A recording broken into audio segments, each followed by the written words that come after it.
estarán votando en mañana por esta causa que es la solución de aquí de cambio de toda la provincia para el cambio de Málaga. Yo creo que me acuerden y adelante y mucho ánimo para toda la mañana que están pasando. Vámonos, que la Madalena vamos a dejar ahí la de este año 2019 sea más fuerte que nunca y que el año que viene nos veamos aquí mucho más pesados, dando mayor visibilidad a este problema y que obviamente poco a poco vayamos trabajando para una investigación más oportuna y claro, más eficaz. Buenos días a todos y muchas gracias.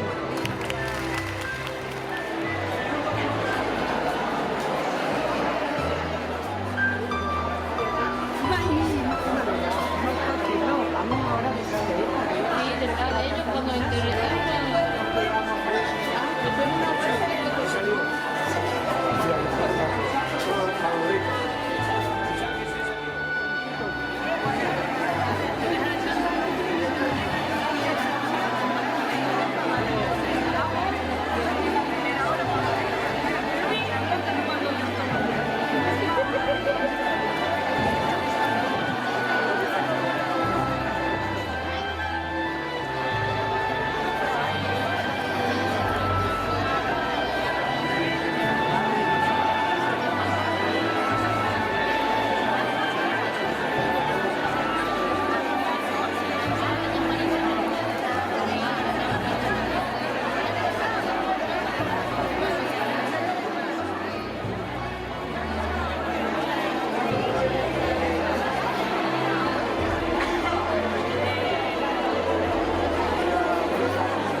Ecco la glaciata.